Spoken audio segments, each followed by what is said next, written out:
Hi, everybody, and welcome to our very first episode of Chats with Hanshi.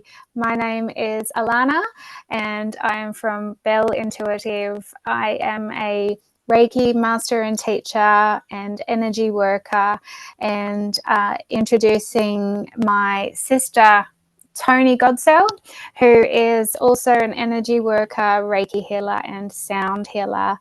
And lastly, my martial arts instructor, spiritual mentor and father, and very good friend, Mr. Hanshi Deena Naidu. Hello, everyone. And Hanshi, can you please introduce yourself and tell us a little bit about you?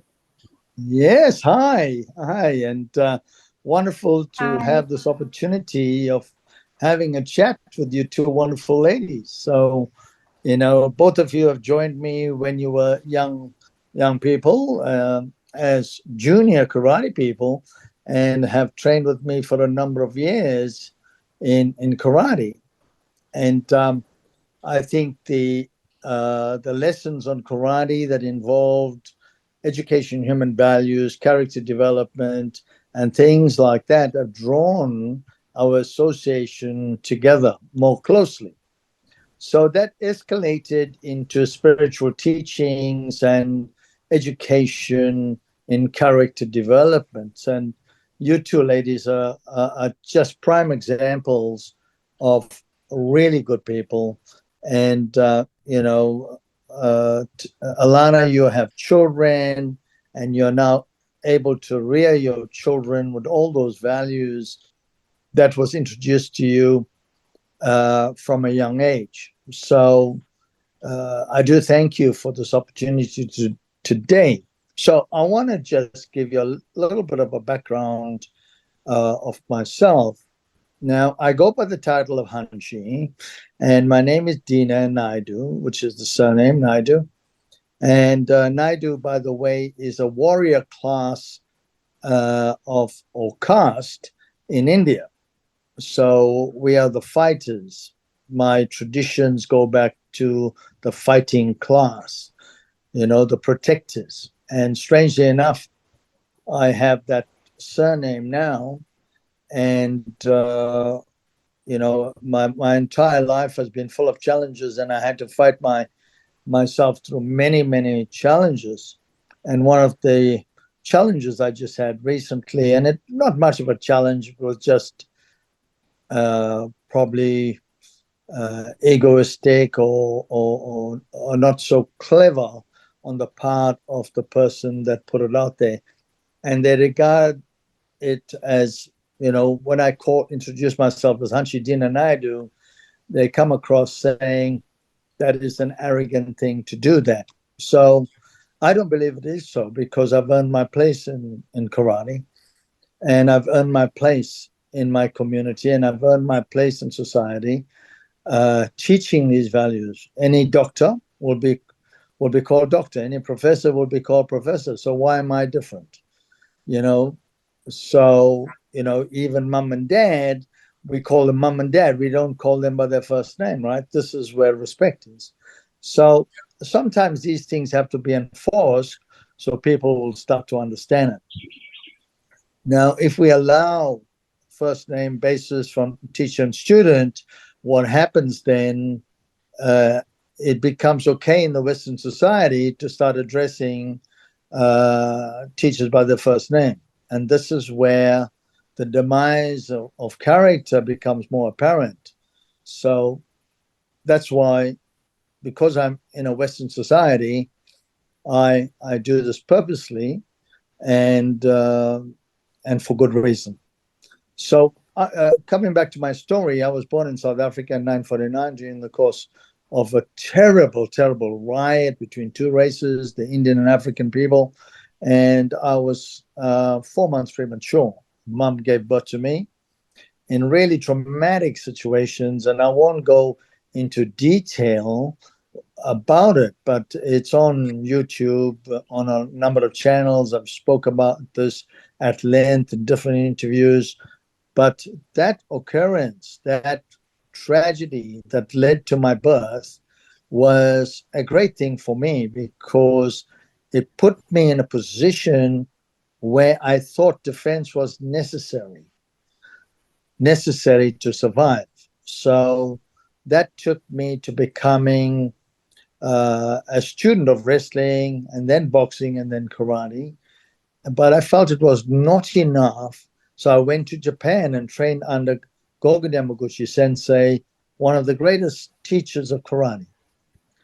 And being in his presence was just awesome. There's a number of photographs, as you ladies have witnessed on the internet about my association with Gogen Sensei over the many years. So my teacher was not just a teacher of the physical art, he also taught the mental and spiritual side, which is wonderful because it then reinforced my education from home with my parents and gave me a better understanding about spirituality on a far deeper level. Now, this led me to meeting greater teachers of spirituality over the years. And I've had many, many masters that I used to sit around and have a chat and discuss spirituality, which really drove me to pursue the path of Kiatsu, which Gogen Sensei had initially introduced, and today I teach Kiatsu on 4 levels. I did more than that in developing SMA, which is Spirit Mind Awareness, and Spirit Mind Awareness is about discovering yourself in terms of spirit, understanding your own mind. This false recognition that we are the mind is incorrect. And this is what I try to do in my meditation, to teach people that we're not the mind or the body. And the body, as we know, is only a food bag, right? So it starts from a single cell and it grows into a big balloon called the physical body, right? Now, the more you eat, the bigger you become, right? The less you eat, the smaller you become. So, but the real truth about the matter is we are spirit, and that spirit is love. We are all love. We are all love beings. Only thing people misunderstand love, and they drive themselves downwards into animalistic behavior and even demonic behavior. So my thought is drive yourself upwards towards cosmic level and divine level. So that's a brief introduction about myself, and I'm happy to answer any questions that come forward. Wonderful, Hanshi. Thank you so much for sharing. So you really have a lot of wisdom to share with our listeners today, and would really love for you to have a chat about souls and different levels of souls. We've got new souls, old souls, young souls, mature souls, teacher souls, and master souls. And if you could give us a bit of an idea of your philosophy around that, that would be wonderful. Right. It'll be an absolute pleasure to do this because it will make people understand things on a deeper level. Now, I just want to say something here in regards to my wisdom, and thank you for the compliment, but it isn't my wisdom at all. What I do is different, and many people around the world do the same kind of thing. And what it is it's called tuning into the spirit, right? The source of our, from where we've all come from. So I don't teach anything from my mind, right? The mind is such a small cubicle, it's not funny, it knows very little. So if I teach something from the mind, this conversation will end in five minutes. So what I share is from the source. As the information comes through, I then channel it, and I feel really blessed to be an instrument of the divine, sharing this wisdom that really belongs to the divine and not to me. So I'm happy to share any questions on this. Now, going back to your question about the various soul levels, right? When we first emerge as a human being from a journey that precedes human life, which I talk about in my SMA, we entered this world in a way that we are not fully accomplished as a human being.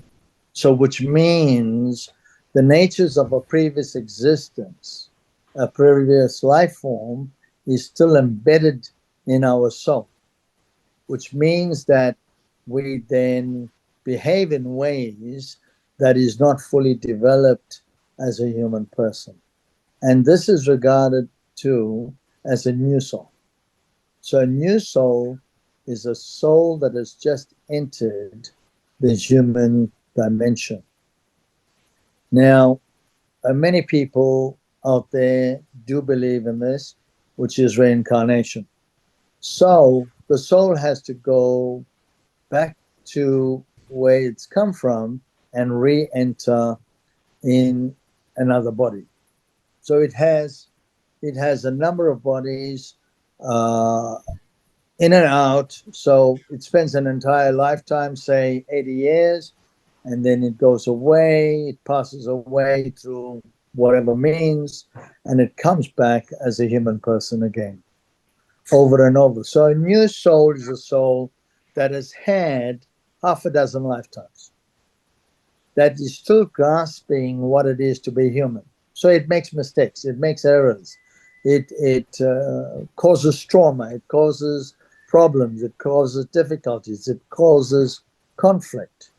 So the law of karma takes precedence, which means that when the soul has done incorrect things to other people, it has to learn the lesson. So how else can it learn the lesson? It doesn't just end up in hell and suffer forever till eternity. It has to suffer the same lessons as a human being. So the greatest lesson is when we're in the human self, not in some other dimension where you don't have a body. So if you have a body and you have decapitated somebody else, so in your next existence, you have to go through that experience of what it means to feel what you've done to another being. If you have blinded somebody in a previous existence and you are born as a human, you have to know what it is to be in that. I am not saying that everybody that has a disability has created this, but I'm saying in most of the instances, it is that. Some incidents, of course, is caused by freak of nature. Accidents happen, people have these misfortunes. So misfortune is not something that is the divine doing. A misfortune is something that can happen in a physical dimension.